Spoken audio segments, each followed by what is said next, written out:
It's about politics. It's about power. It's also about Bolanle Aminat Sarumi-Aliyu, the one known as BASA. It's also about 2027. Who gets what and how?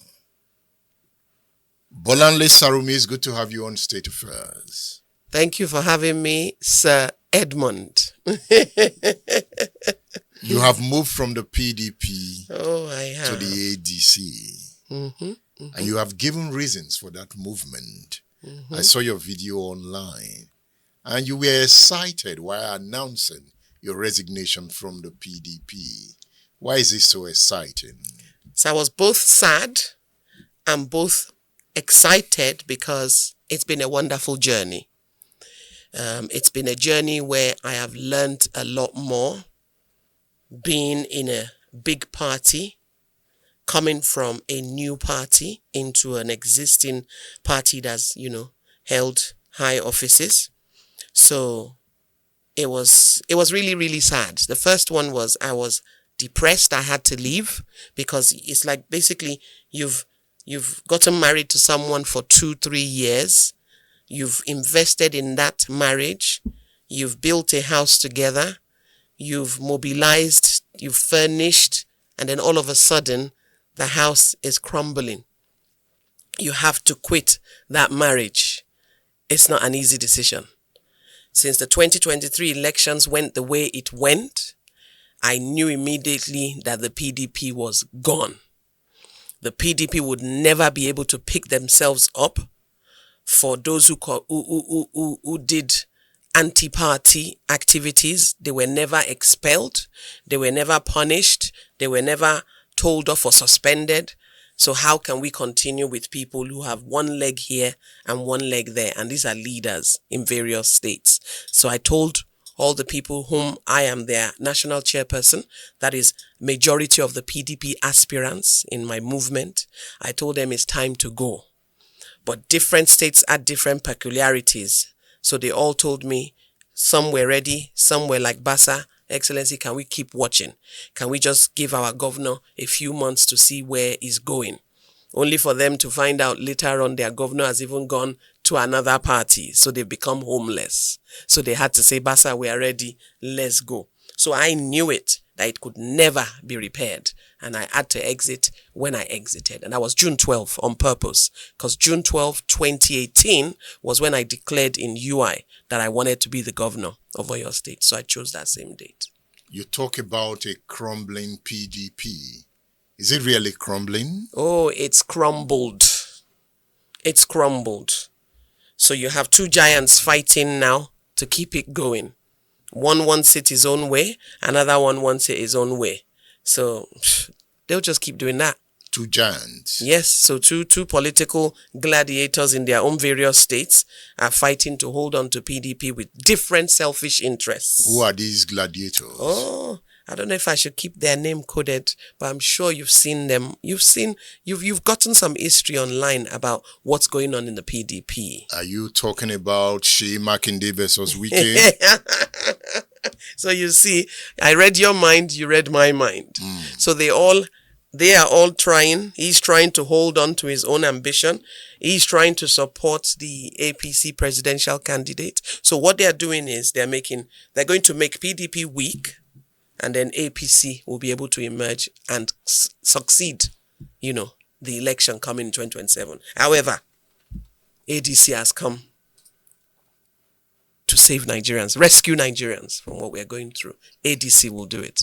They always come to rescue Nigeria. Yes, that's the mission. And before you know, they entangle Nigeria again into more problems. Chai, the only way Nigeria will not be rescued in 2027 is if the people are not ready. If the people are ready and united, if they can give us the same mission they gave us in 2023, especially the movement, if they can be part of it, if we can truly join together as a coalition, then we are going to rescue Nigerians from poverty, hardship, insecurity, unemployment massively, and corruption too should end as well. So why do you need a coalition to rescue the Nigerian people? So with my experience since 2018, when I've been involved in contesting, I discovered that there are some giants who have been there for yonks, 20 years, 30 years. They know the voting patterns. They know the different areas where this place is predominantly this party. This place is mostly that party. And they also know where things can disappear and reappear. So if you do not have people like that, your votes will not matter. For example, I've found out that there are ways how they've been doing it before they do it. They've been voting before the voting. That happens also in Nigeria, in this country. So therefore, Peter Obi, if it is him coming, he definitely needs to work with those who are more experienced than he is. He needs, especially when it comes to a presidential race. A presidential race is not moi at all. Governorship is hard as well. Talk less of the whole Nigeria. Then his popularity too, from this last election, has not grown all the way to the whole 37, including Abuja 36 and Abuja states, right? So he definitely needs to align with those who are popular, the leaders who are popular in those certain states, so that they can marry their votes for him, give it up to him as well. Otherwise, we're not going anywhere. So we do need to join up. So when we talk about joining up of who? Is it the same persons that have governed over time and have plunged the country into acute poverty? Is that the coalition you are talking about? So the coalition is going to be with different leaders in different states. When we say some of them have plunged the country, you'll be shocked to discover it's not so. So say, for example, I'm the governor of this state now, and I start governing, and I have my commissioners for different sectors in different areas. So I have a commissioner on women affairs, commissioner on infrastructure, right? I push budgets, send them money. So women affairs, I say, make sure you take care of the elderly, provide for new mothers and children up to 6 years old. What if that person is the one eating that money to themselves? What if that person is corrupt? I cannot monitor every single commissioner in the state. I cannot know whether they've truly gone to the far end of the state to deliver governance there for me. So sometimes we always think it's the head alone that's messed up a country or a state. It's not so. If they're surrounded with some people who are corrupt and dodgy, then definitely you will always have what we are going through today. But he picked them. He nominated them. That is who? The governor or the president. Well, so now talking about nominating them, they were not all aligned with the person's mentality. They all came from different fractions. So say, for example, now you need a coalition. This person is coming with their own slot once they deliver. So you must give them a slot as a commissioner, for example. This group, this leader is coming with his own person too. So you don't know what mentality they came with. You don't know what their own principles are. And it's difficult to groom a grown man or a grown woman to tap into how you want it to be done. But there should be certain standard of governance, of leadership, that everyone must adhere to. Yes. If leadership is visionary. And must be accountable to as well. And that is why I said, even during that last debate we did together, that you hosted us, I said it that I would have 5 mayors in my state. Reason being, they would be the key heads to check and balance things for me.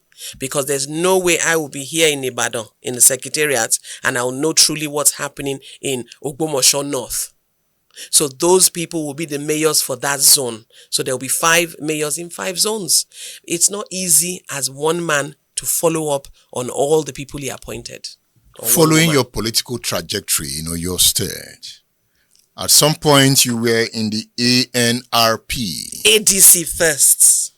ADC first. You missed it. I was in ADC first. From ADC, you went to ANRP. From ANRP to NIP. Yes. From NIP to PDP. That's 4. From PDP now, to ADC. 5. But now, ADC won't count ADC. So it's 4. ADC at the beginning. So you have returned. I say this happily. I'm smiling, but it's a painful process, my brother. Okay. You know, when people throw jabs at us and say you left one party to go to another party, they don't know what that person has gone through. Do you want to know what I went through? Briefly. Yes. So, I joined the ADC through some big women in Nigeria. One of them, Yeye Alaba Lawson, may her soul rest in peace. They took me to Baba Obasanjo, His Excellency, and told him, this is our female candidate. We want her to be the governor in Oyo State. Obasanjo said, I have nothing against women to govern. However, I want her to go and promote the party and let the people of our state know that ADC is predominantly for women and youths, because he believes that we have good things to give to Nigeria. Was Obasanjo a member of ADC at the time? At that time, yes, he was the leader in ADC at the time. But since he tore his PDP card, he hadn't registered with another party. But he was the leader at the back for ADC. Okay. So I went into Oyo State to join the party, grow the party together. However, after a few months, I looked left, I looked right. I was like, no way will I emerge as a candidate in this party. I called him up and I said, Daddy, I am so sorry. I have to leave the ADC because my mission is not just to contest, to step down for a governor and collect an appointment. My mission is to contest all the way. And when it's God's time, I become the governor. He said, I'm so sorry to hear this, Bolanle, because he had been coaching me. He had been calling me mornings, evenings. He'll say, how is it going? Hope everything went well. I say, yes, Daddy. I'll tell him my problems. He will help me solve it. So very caring man. So I dumped the ADC at that time. You said he was coaching you. He was mentoring me. What was it saying to you? About politics. So, for example, you have to do door to door. You have to canvass. Remember, that was my first active move in 2018. However, 2010, I supported Oloye Akinjide then when she was running for Senate. So I did a few campaign here and there, but it wasn't major. So my major lesson in Nigerian politics started in 2018. So he was coaching me, and then I called him up and he said, I'm sorry to hear this, but I wish you all the best wherever you move to. And when you become the governor, I am coming to give you a handshake in Oyo State. Next, I moved to a new party called ANRP, owned by Tokwe Fasua. I asked them before I joined them, I said, how is your primaries going to be? I would like an open primaries where whoever is voting for me should stand behind me and they will count it. Whoever is voting for whoever is the other aspirant, they would count. They said, that's what they do. I said, how do we vote? Who are the voters? They said the members of the party, not the executives alone, the members as well. Now, how do they become members? They said they have to buy membership cards, 3,000 naira per card. So we bought. Our people bought. I had over 1,000 people ready to vote for me for the primaries. My brother, the person they've already anointed before I came to join them, which I didn't know because I was busy going on radio. I was promoting ANRP. They had their own candidate in America. The guy flew in a day or two before the primaries. He had 30 people behind him. I had over 1,000 people. There's a video on Facebook to this because I don't lie. I had over 1,000 people at the premises jogger at that time. However, guess what? All my voters, they had already collected the names of my voters a few days before. I didn't know it was to rig me out. When my voters turned up to look at their names to enter the hall and vote, their names changed. If you are called Titi Ali, when they looked at their list, the name became Togunga Agalubo. If you are Ben Oze, your name became Ozegie Bantura. Nobody could find their name to vote. It was a miserable day. So rigging is not a PDP APC thing? No!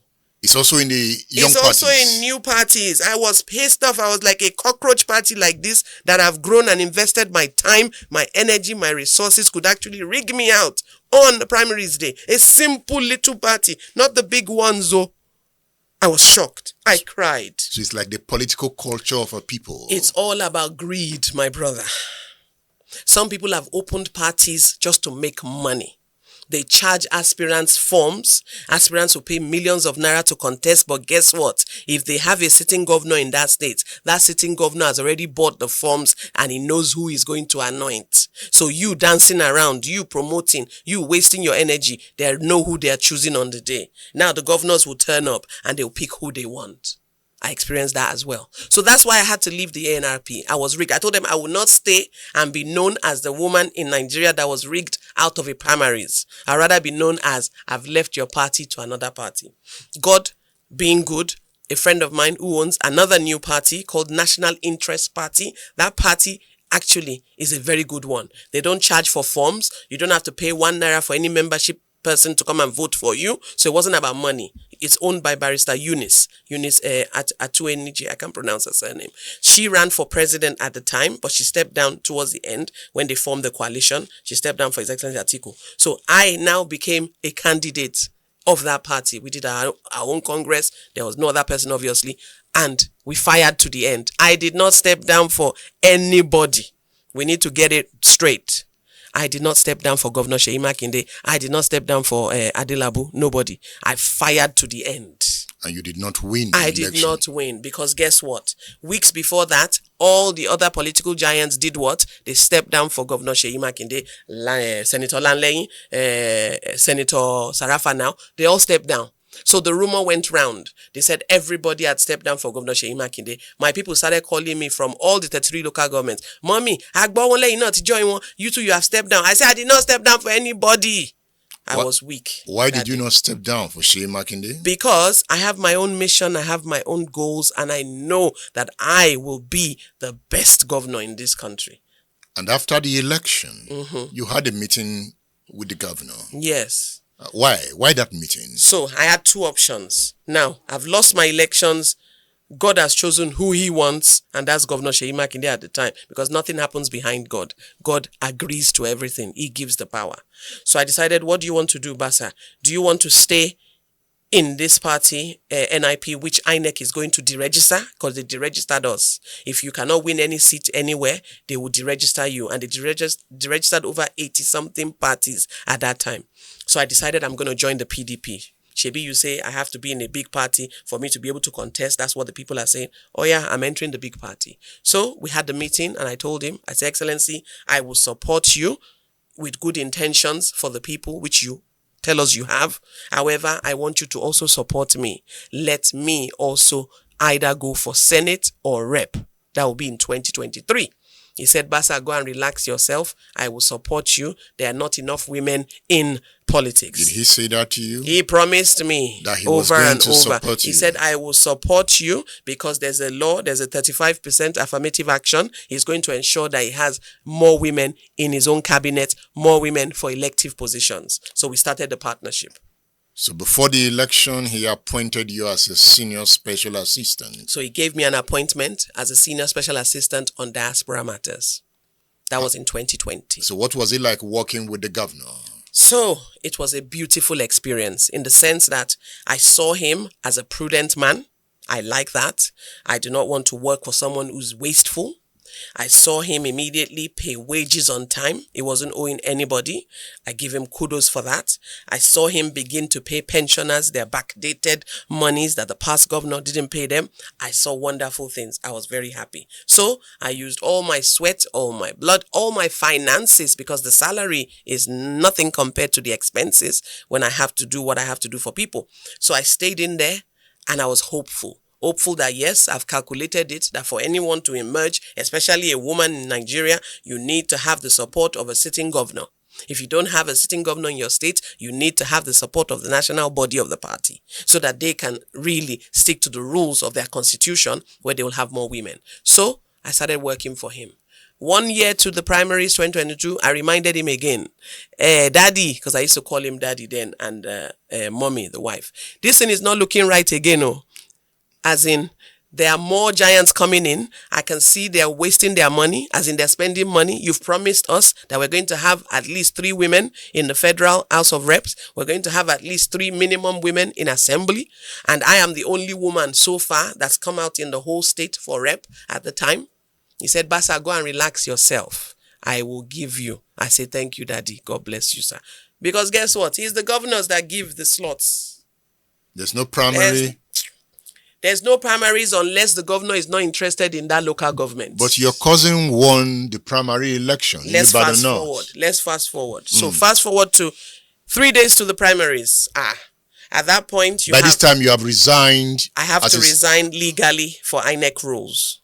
For you to be able to contest as a public servant, you must resign. So I resigned in March. And that's why I do all these videos I do, because we have people who pass different rumors all around. There was a guy that was posting something saying I didn't resign. I have my letter. I resigned. It's dated March. So You resigned voluntarily? Oh, yes, so that I can continue to contest. And it was signed by the SSG So before the resignation, you had a peaceful working relationship with the governor? No issues. I have no issues with him. Even till now, I have no issues with him. So, and I still had my promise in one hand. And my local government is Ibadan North local government. Just one local government. Easy peasy. Your father represented that local government at some point. He actually did. 1999 to 2003. Yep. And his brother also 2003 till 2007. Okay. So that shows you that they did well in that place. They wanted them and the people voted for them. That's why till date I still put Omo Ali Bey. I put my father's name on my posters when I want to talk about politics. So 3 days to the primaries, I had some delegates ringing me up. BASA, you will pay for this thing? No. I say, pay for what? So they pay for primaries. They say, yes, you will pay. I say, really? How much is the going rate for these primaries? They say 1 million. I say, you and who? 1 million per what? 1 million per vote? Forget it. Per delegate, yeah. And there's 36 delegates. I wasn't going to pay that because my mission is to end money politics. I am passionate about it on a more serious note. If I do not end money politics, please tell me which organizer's child can emerge as a candidate for rep if you have to pay 1 million per delegate to vote for you. Which teacher's child can become president if we have to use money to even become just a simple candidate first? Not even election day again. No. So the first expense is primaries if your governor is not with you.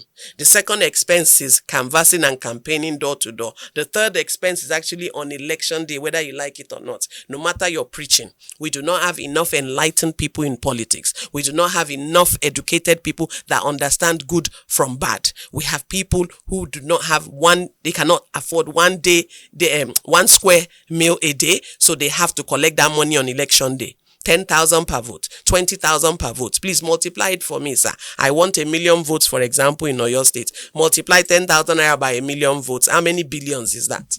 So when will our own children become governors, senators, presidents in this country if we don't kill money politics? So I refused all of them. I told them, I'm not going to pay you nothing. I have an envelope branded. I've got 20,000 as appreciation for your transportation on the day. You all know me. I've been with you for 3 years in this same PDP since 2019, 2020, yeah, almost 4 years. I've been promoting PDP. I've been spending my money on PDP. So why should I pay you to vote for me? And we had women there. 6 delegates or so were female. The rest were male out of the 36. My brother, they wouldn't budge.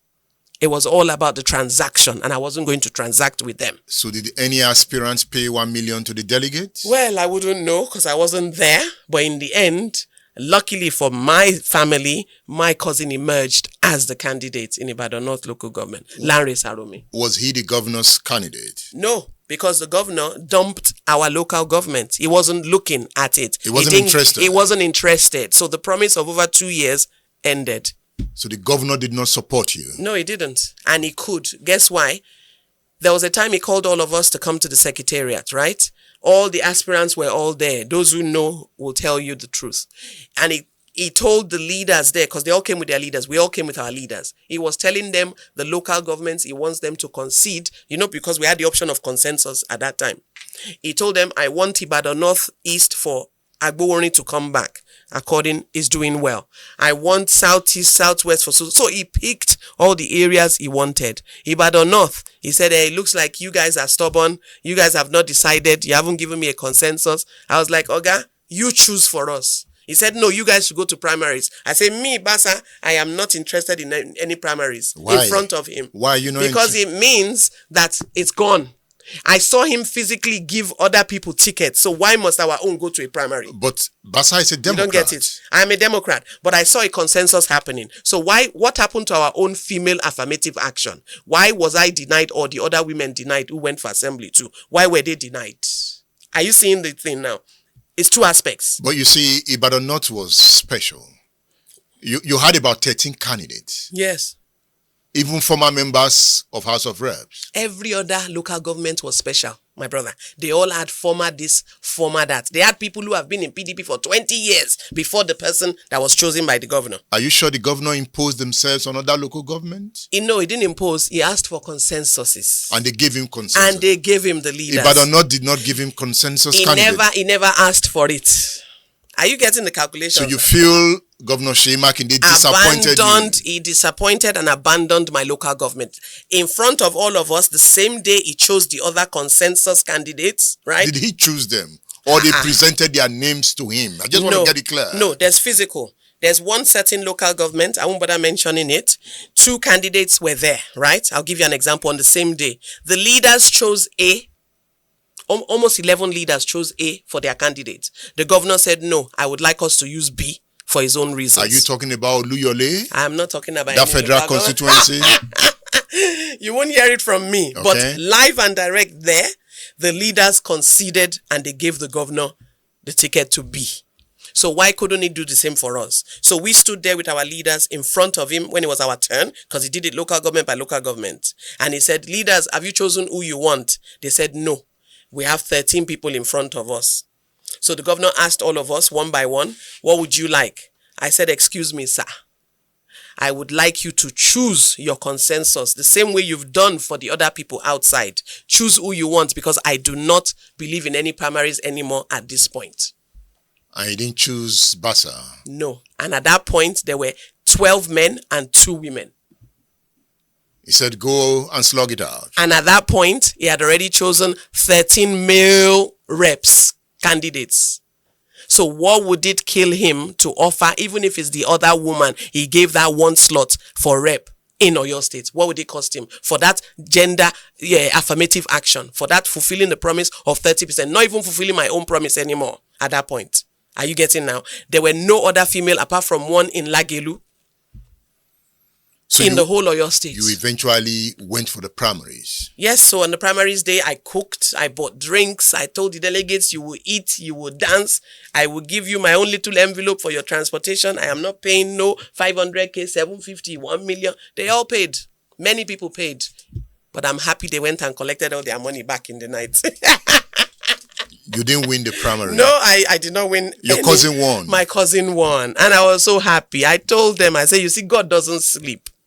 God doesn't sleep. You don't make a promise you don't fulfill. Instead, don't even say anything. So at that point, I was disappointed with Seyi Makinde. I was disappointed in him because all he had to do after that was a phone call. This is somebody we communicate regularly. He would have said, BASA, I had my reasons.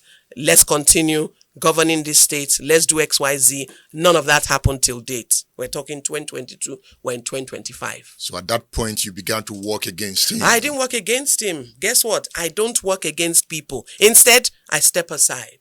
Did you step aside? I stepped aside. You went fully into the Atiku Abubakar camp. I went fully to assist our presidential candidate in PDP to work for him. Knowing that Governor Seyi Makinde wasn't supporting him. Do you know we never knew? He never told us so. Where did you see it? Did you have to? He never said it anywhere. But you knew he was a member of the G5? No. Before that, we never knew he wanted to work against us. Then the G5 cropped up, right? And at that point, I was still a PDP member. And we have a presidential candidate. So I was not ready to do anti-party. So I stood on the mandate of the PDP and I supported the presidential candidate at the time. And you supported Seyi Makinde in the governorship? No, I didn't bother. I stayed in my national level. I campaigned up and down and I just stayed away from his mission. I did not vote against him. I did not vote for APC. I did not vote for any other party. But I did not vote at all for governorship in 2023. You did not vote at all? No, I didn't. I was busy. For a governor, you have said... For a governor that disappointed his follower, or what would I call myself under him. For a governor that wanted a level playing field for all the candidates? No, you are missing the point. That wasn't level. It can never be level if you ignore the female affirmative action. It can never be level if you do not have if you not put more females in it. You cannot have 14 reps and all of them are male. This is wrong. But I thought power is a struggle. 32. No, well, we're struggling and we're continuing. Power is a struggle. I'm not giving up. I'm continuing. They should bring it on and I'm ready to push it back. Are you saying to women that go into this ring, take these men up and stop calling for affirmative action? No, we need it first. Okay. We need a soft landing because we've been in democracy for donkeys now and nothing has changed. Every electoral cycle, we all come out as women. We spend our money. Do you know how many women aspired in Oyo State at that time? Over 21 women for assembly. 3 women for rep. And you couldn't pick one woman in the whole state and support that person when you could pick the men. He picked the men. Is the political system rigged against women? It is rigged against us in the sense that if it's not a law, if they do not pass it as a law there, we will never emerge. Why? Because I don't understand why. No, you should understand. So we need to ask those who have the power and why they never stuck to that law and assisted us women to get there first. Let's leave the law out. Are you saying a woman cannot move into a political party And have a level playing field and win a ticket? So the only way the woman can have a level playing field, is if there isn't a sitting governor in that party. If there's a sitting governor in that party and the governor's mentality probably is not interested in women emerging, no woman is going to emerge in that state. You have joined the ADC. So I've joined a party now that doesn't have a governorship. They don't have a governor for now in ADC, yes. So now I am rolling, hopefully, with a level playing field. Well, I hope you know at some point, some of these so-called gladiators will move from PDP and APC they should be into coming. ADC. I am a gladiator too, more experienced. But I hope you're not going to be calling for affirmative right. Well, we should fight for that. You know why? Because not every other woman is like BASA. We need to fight for that. You know, but when I see BASA, I see a lioness. Yes, I am. So, I'm half man, half woman, probably. Yes. So you can fight. But many of them can't. Many of them can't go through what I've gone through. Yeah, you fight. Fight and get it. I will. I'm doing my work. You see, I've been busy. I haven't slept well in days. I've been moving around the whole state. We're doing our work. All we need now is to form a formidable party. We need more to come in. Let them come in. Let's make ADC stronger. What did Seyi Makinde and the G5 do to Atiku's presidential ambition in 2023? Obviously, they played their own roles in their different states. You know, it's very hard when you have a governor in a state for you to work easily or to... So they did their own best and we got the votes we got presidentially. They did their best. They did their best in for their Atiku. own way. No, they worked against their own presidential candidate, our own presidential candidate in the same party that we are both inside. Did Atiku betray them? And they decided to fire back? I am not sure he did that.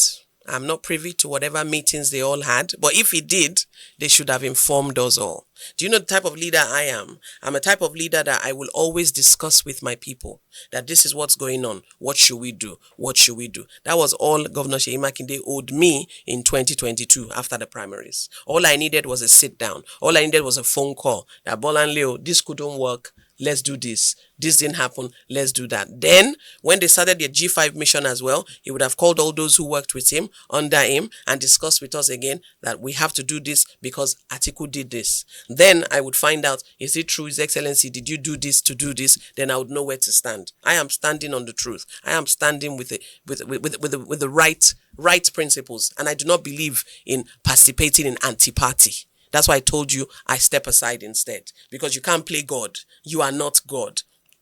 So it's that 2023 struggle that is crumbling the PDP. It crumbled the PDP. They all struggled. This one wanted this. That one wanted that. Why didn't you choose Wike as your VP? All that happened and they kept forgetting that they have people under them. They kept forgetting that they have the younger ones trying to climb up in that same party who have been investing in that party. You want to be governor come 2027. By God's grace. Bolanle Sarumi. Omo di kaka di kuku. Be lo di kaka loju ogun. Omo ke babo kuta. We will be the governor in 2027, my brother. You're so sure. Very sure. The same way I was sure as well then. But God said it wasn't time. You know, I could remember you on that stage. Time. Yes, so that day was hot. You were vibrating. Oh, God was speaking through me. And everything I said has happened though. Everything I've said. I've been on different radio stations and I've told them, don't kill this party. Don't rock PDP. PDP is meant to be the strong party that can push out APC. Nobody listened. In the end, see where they are now. They're calling people to come back. Let's fix the party together. Fix what? You are articulated. Well, I am. I'm articulated and I'm also an obedient. How? Break it down. Yes, I am, because wherever the people are is where I am. Have you noticed? Since my political journey, I've had the options to be in a ruling power, and I've never gone that way because I want to be where people are. Do you know, my fans, my followers, they message me, they say, Mommy, please stick to the truth, stick to where you are. If you join the ruling party, we will stop loving you. And they all give me their various reasons, and I see the reasons. So for me, I am staying with where the people are. So we have a lot of people with the obedient movement, and we have a lot of people with the articulated movement. So I am for both. I thought you were Yoruba. I am. Is the obedient not Yoruba? Why are you not supporting? Obedient is Nigerian. Why are you not supporting Tinubu? Oh, do you know I heard that a lot during the campaign then when we're going around for Atiku? They say, meaning that I am Yoruba, I should stick with Yoruba. I told them it doesn't work like that. I do not mind who you are, where you are from, how old you are, how married you are, how single you are, how divorced you are, as long as you have good intentions to rescue Nigerians from poverty, from hardship, from unemployment, I am with you. So obedient movement is not a tribal, it's different tribes, different people, races, even people from abroad. My brother came from England too. He sat in Lagos there and stood by them too, and they ran things together. Your brother, even me too, your I brother joined is them. obedient. He's also articulated and obedient. No, but you can be both. You can be both. You can be you both. are either articulated. Can I tell you why? Or you are obedient. Can I tell you why you are both? How? Obedient movement started in 2022, sir. How? Obedient movement was 2022 now for the election for Obi. However, people like us, we have been articulated for 30 years, 20 years. So what do you do with that? You have been with a leader who is a good person, true and true, a well-principled man who does not believe in rigging, a true Democrat. You will now dump him because obedient movement started? No, you don't do that. You make sure you work together. You will even be the one saying, we're articulated, but we're happy for obedience to come and join us. Let's join hands together because we have the same principles. We have the same mind. We want to rescue Nigerians. Atiku wants to rescue Nigerians. Probably Obi too wants to do that too. Atiku has left the PDP. He had to leave, I guess, yeah. Obi hasn't told us he has left his own party. Which is Labour, right? Yeah. There's no Labour again. It has crumbled too? Oh, it must have, because you can see senators leaving Labour. You saw Senator Reti Kingigbe. She has left Labour. She's in ADC. Obi has never mentioned he's still in Labour till date. So definitely there's no Labour for him to use. Obi needs to be with at ADC. He should come to ADC. We need the obedience on board. Has Labour been captured too? I don't know who's been captured, yo. So you know they capture. PDP has been captured, right? Of course it must have been, because PDP is called PDP APC. And Labour has been captured. I don't know. Maybe they have. You won't quote me, but I know PDP is PDP APC in some states. You can see sitting governors. They've left PDP. They are now in APC. How far? How did that happen? We voted you under PDP. You dumped us. You are in APC as a sitting governor. Haba. There should be a law against that, by the way. If you've been voted under one party, you should work for that party and the people. Until another election, you can go wherever you like. They should work on that too, because it's miserable. Imagine the followers. Imagine the investment everybody has put. Because Nigerian politics, you will spend money, whether you like it or not. Nigerian politics of today. You spend money. Oh, you will spend. You will spend. Hundreds of millions I blew in 2018, 2019. Just like that? Just like that, oh. Money from my bridal shop, money from my husband, money from friends and family. I blew it. Not dashing people money, oh. On logistics to move from one local government to one local government. Entertainment. You have to, I can't be doing meetings. I won't give you drinks. I won't give you snacks. I won't feed you, eat amala. So all that is also money too. Branding, billboard, everything. Financial. And in England, it's not the same. Oh. Do you know in some areas in England, the people living there will call you as a candidate for a meeting. You will sit down. They will tell you, you want to be our representative in this, for example, Ibadan Southwest local government, right? We are going to sponsor it. We are going to do door-to-door on your behalf. We're going to print posters and banners. Now, you go on TV, you go on radio, keep telling people what your manifesto is. We'll do the rest for you. They are the ones that will do it. The person doesn't have to spend any money. You've lived in England for some time. I did. After my secondary school days, I moved to England at the age of 17. Your mom is British. My mom is English, but she speaks Yoruba very well. You can't see anything behind her. She'll say, "Mungbo inti enso." They named her Sariyu. My grandma named her Sariyu. She did 30 years in Ibadan with us. She has gone back to the UK. She went back to take care of her mother. Her mother is still alive. Her mother is 98. 98 just last month. Your dad met her in the UK?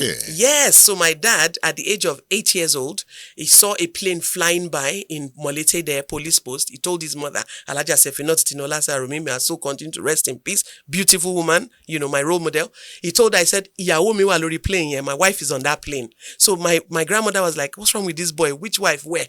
When he got to his age for college, going to college, she now asked him, where do you want to go? He said, I want to go to England. I told you my wife is there. My mother said the day he landed in England at the age of probably 21, the stamp on his passport read 19th of January, whatever year it was. Now that 19th of January was my mother's 8-year-old birthday. She was doing her 8-year birthday in Norfolk at that time. They don't know each other. But she saw his passport when they married 12 years after, when they met each other. So see destiny. So he now went to a disco party like 12 years after that, when my mom was 19 going to 20. They met at a disco party. So her friend went to get a drink by the counter there. My dad was there with his afro, his shirts rolled down. You know how they wear it in those days, those satin stretch shirts with his bell bottoms, red bell bottoms. The top was yellow. She was like, who's this one looking like a banana? So she was waving at her friend. I'm over here, I'm over here. My dad now waved back and came to meet her. That's where they got married. And they had 2 babies there, 2 boys, and then they moved back to Nigeria. It's my mom that brought my dad back home. My dad wasn't ready to come back home. He had done over 12 years in London. He was enjoying his life. His mother, very rich woman, sending money to him regularly. So she now begged my mom that, please, Sariyu, bring my son back for me. So she came back with him, and they lived in police post till we built our own house. Because she gave them a house. We now built our own, where my dad bought the land and everything, in Bashono, surrounded by Oluwonla and Oluwokekere. So I grew up amongst people who did not have enough. Maybe that's where my drive is, my fire is. They were my friends in the neighborhood. Anybody that knows Bashono, we are in the middle. Then you have the Aba, the villages. It's called Oluwonla and Oluwokekere. They were my friends. I used to go and eat ewalagbado, sweet potato. We will do moonlight tales. We'll all sit down. We'll say tenumibadun po. You know, those kind of things. So I felt them, and I wanted to improve their lives. And you are a businesswoman. Yes. Started business 21 years old. Opened my first boutique in Old Baggy, called Illusions. So I sold clothes for a few years. Then I moved to Abuja and I started a spa. Had my own spa in Gariki. Ran that for a few years. Because I believe in trying different businesses until it clicks. And I don't do high investment in any business. I always do low risk investment so that if it works, that's your line. If it doesn't work, you need another line. So I moved from there, opened a factory making uniforms. That's always worked for me. I have over 20 schools that I make their uniforms for them in Abuja there. And then I started a bridal shop in 2018. So I've always done business. Bridal shop is called, it's online, it's Bees Bridal. I make dresses for people. Then you can also rent as well. And so it's been going well. And now I'm actually a director in a British school. So I'm a working person. However, I am a nation builder. I want my country, I want my state to improve because there's no place like home. When I'm in England after 2 weeks, if I go and see my mom, the thing will start biting me that I should go back home. I'll be like, Kilo, Wagana, do you know how hard it is living in Nigeria? Where I'll be enjoying myself, they'll carry the light. You'll be watching something, they'll take the light. You will see problem here, problem there. You'll be solving it. I could stay in England and be comfortable, my brother, but I refuse to. I say, no, I want to be here. I want to lift my people. I want people to be lifted. I want to make a positive change. So what do you want to turn Oyo State into?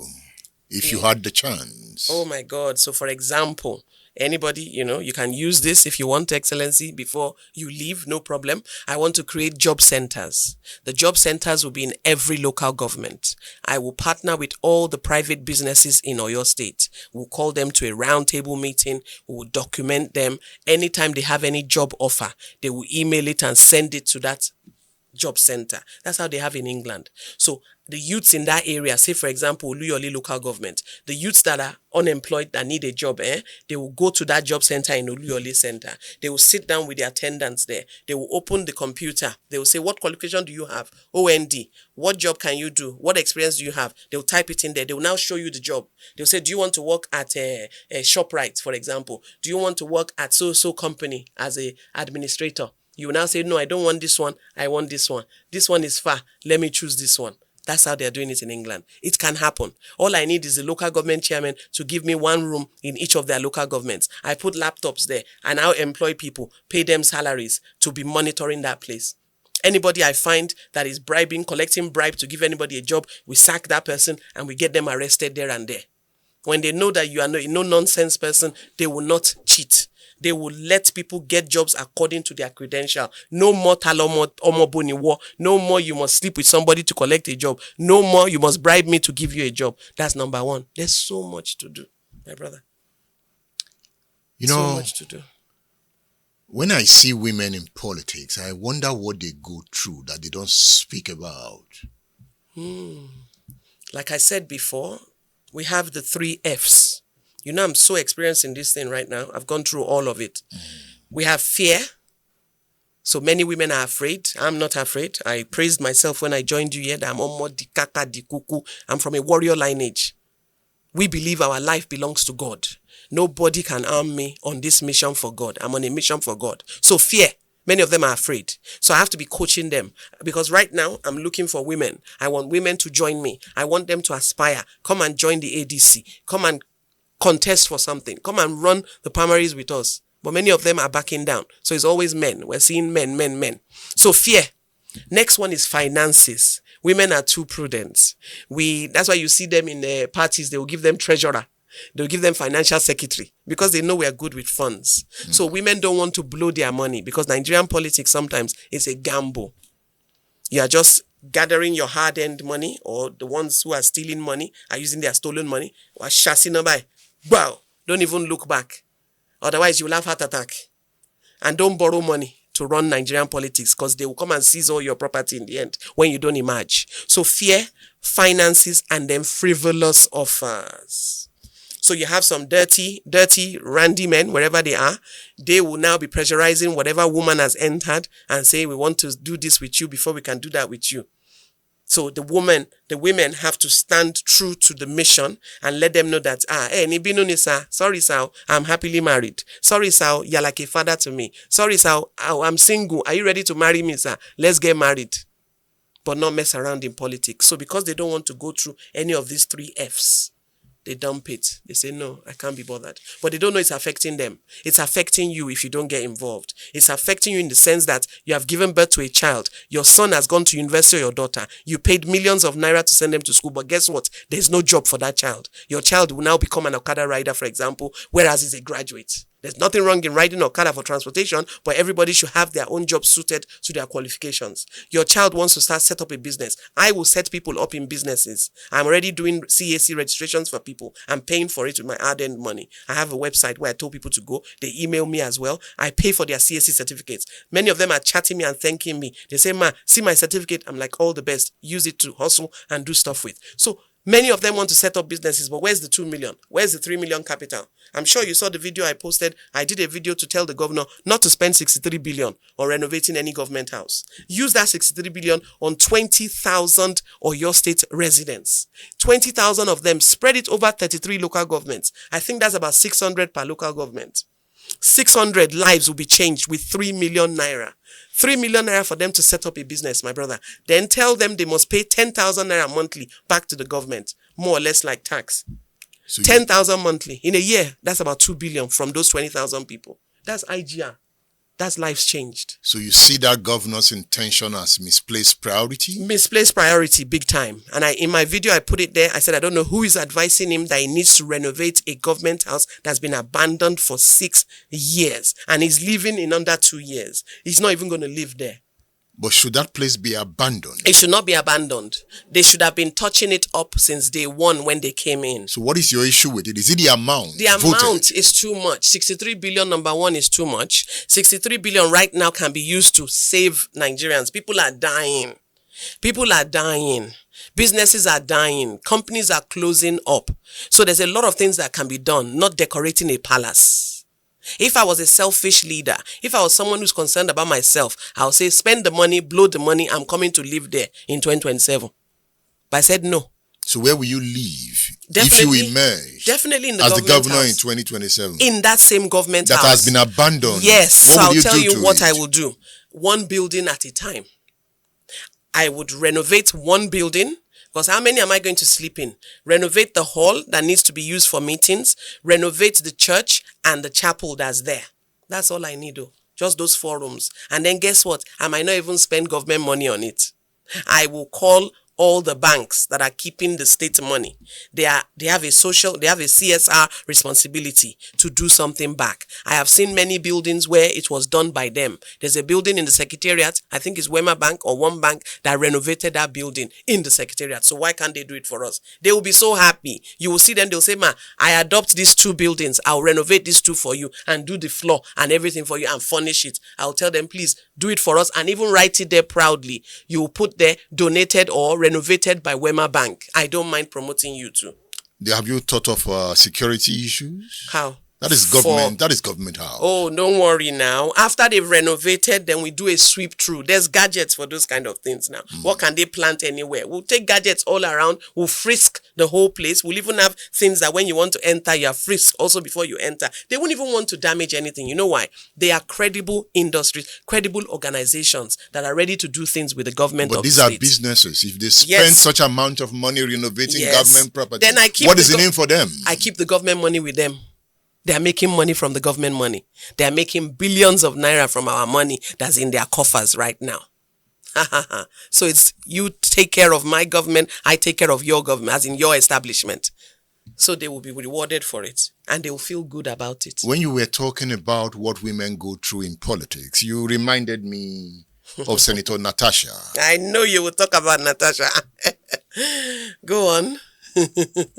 She accused the Senate president of one of the Fs you are talking about. So Natasha is a very good sister of mine. She calls me Big Sis. I met her during her stint, her run for governor then. I believe, was it 2018 or so? And we supported each other. I went on radio stations, granted some interviews to let Kogi State people know that you need to give her a chance. She has good plans for you. However, I believe the way this has played out was not needed. Maybe, I don't know whether I am more diplomatic or I am more grounded in Nigerian politics or I am more rugged and I can speak my mind.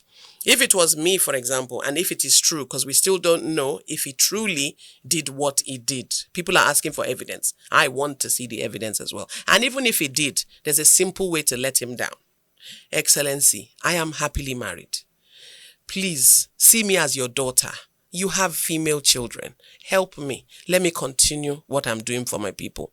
There is no lunatic anywhere that will say, no, if you don't do this, I'll do this. No, it's not possible. At that point, I'm a sitting senator. So you can't do that to me. Are you and sure if you she do didn't that do to me, well, so if she went through all that, all you need is some leaders to turn up.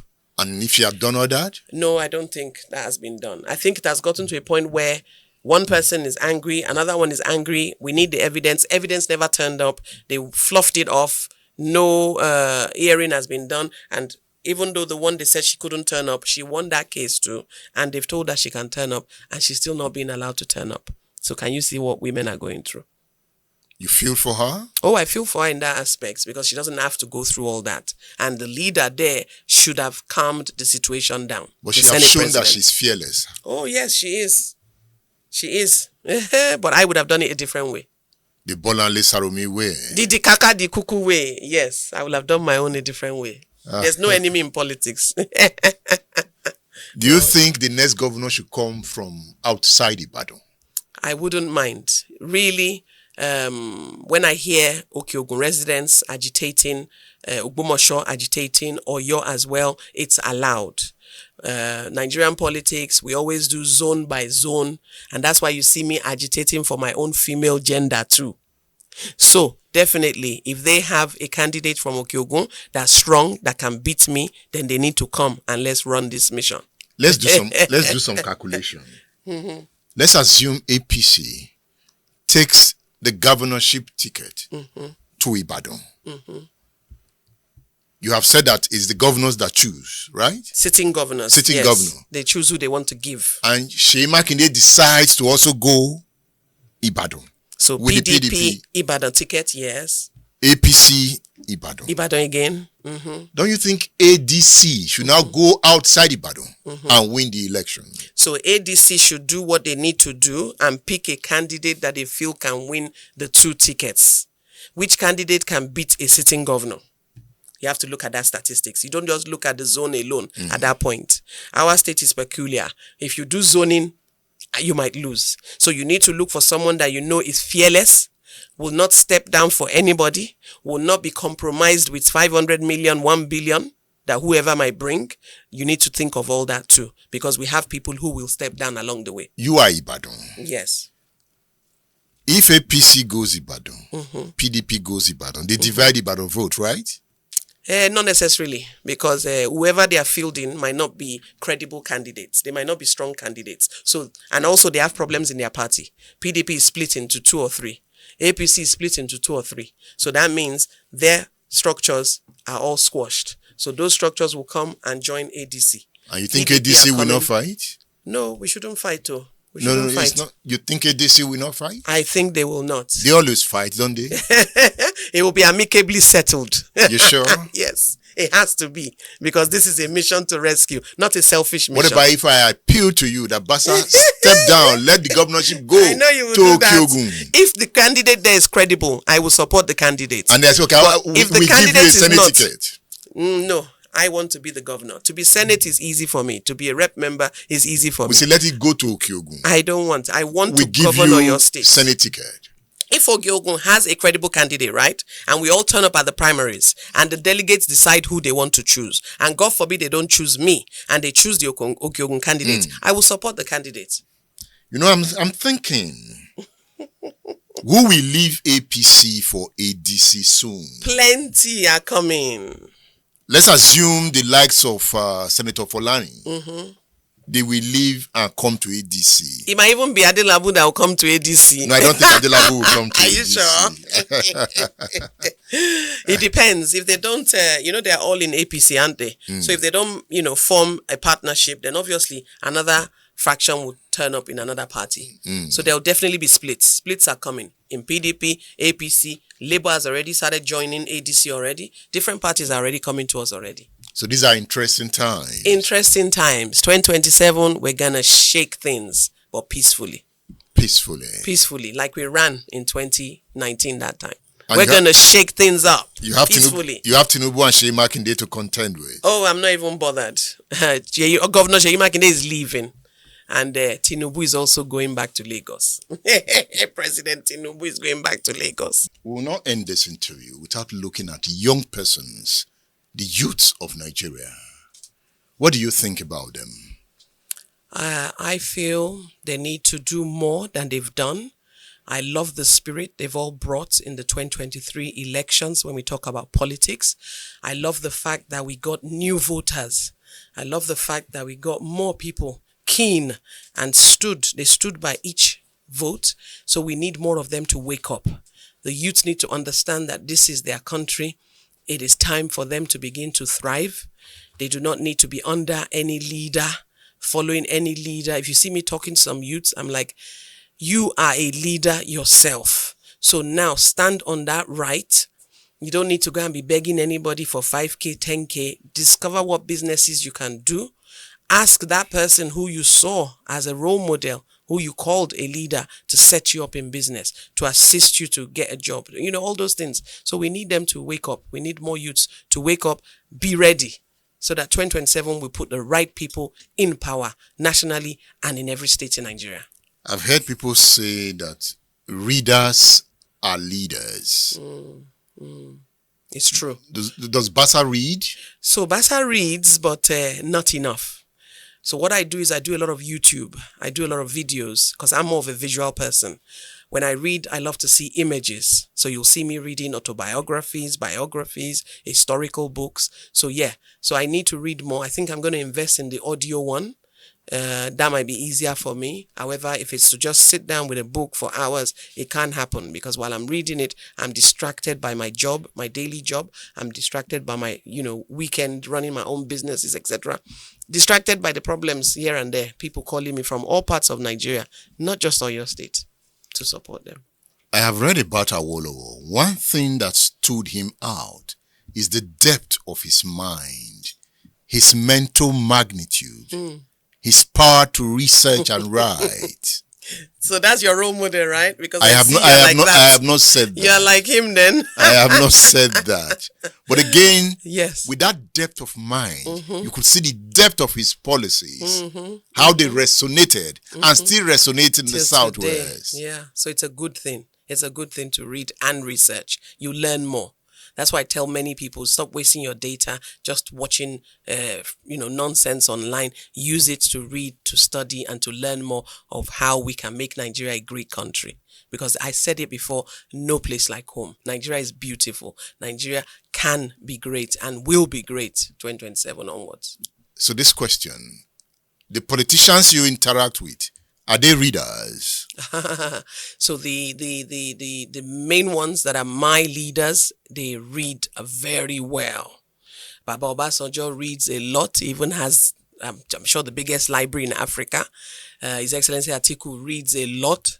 Atiku reads? Oh, a lot. He has so many books and he wrote so many books and he's passionate. Atiku wrote books? Many, many books. You haven't seen them? I've not read his books. Oh, I need to send it to you. I need to. And then who else? Yes, so they do read. Those who have grown in politics, whom their name, is still going. But we have the riffraffs. We have the ones who do not even know why they are in power, why they came to come and govern or rule.